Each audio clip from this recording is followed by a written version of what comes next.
Hello, I'm Dr. Dami Kabiawu, and here is the final version or the final tutorial on how to use Excel to solve time value of money problems. Now, in the prior Excel tutorials I've gone through, I went and talked about how to build different financial calculators.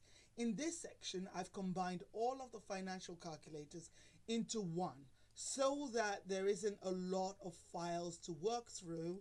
You can just put all your values in one calculator and it solves most of your time value of money problems. So this is recorded for my students, so you will have access to this by going to the portal for your course.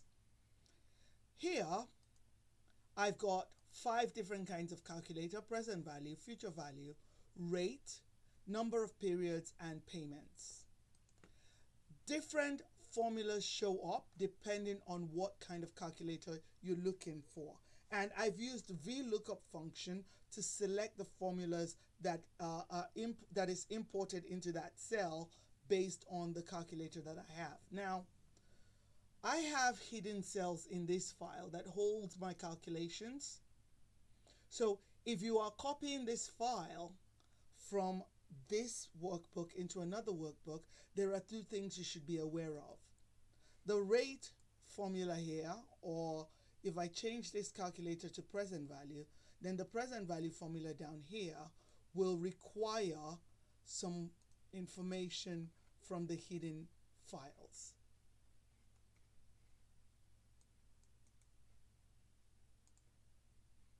Right here are hidden formulas, and Excel will select one of these formulas. I've used the if statements to do a little bit more, but Excel will select one of these formulas and populate it into the calculator.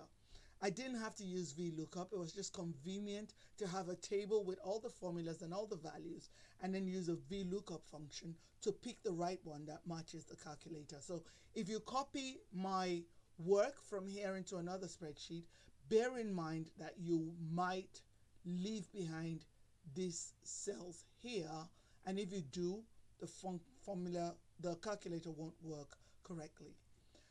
The second thing is right here, I have an Excel I have a Visual Basic code. It's only 1 line of code, so it is optional. When you click on it, it resets the calculator back to 0.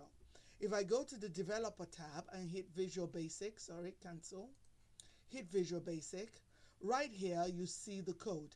The code just says reset input. When you click on it, it resets that range to all values of 0, period. That's all it does. So you can do without this, but if you're copying the information from that sheet into another one, you may not copy the Visual Basic code. And that will stop this button here from working. That's all it does. You don't need the button because you can just type in 0 yourself. Now let's see how this calculator works. We want to calculate present value. I'm going to make this 10%.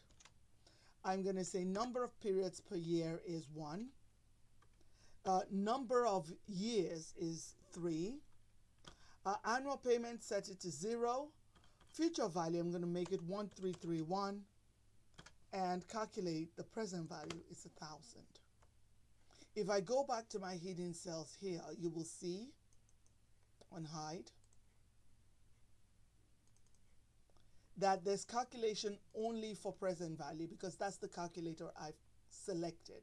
Everything else does not calculate until you select the specific calculator for it.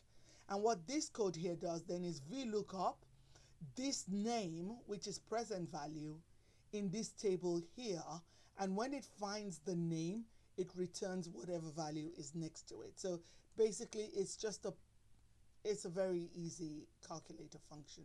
So we'll hide that and go back to the actual calculator, and that's it basically. So you can do the same thing for number of period calculator. It requires annual values, and then it will calculate the period values and give me the final answer. Okay, that is the end of how to use your calculator. See you in class.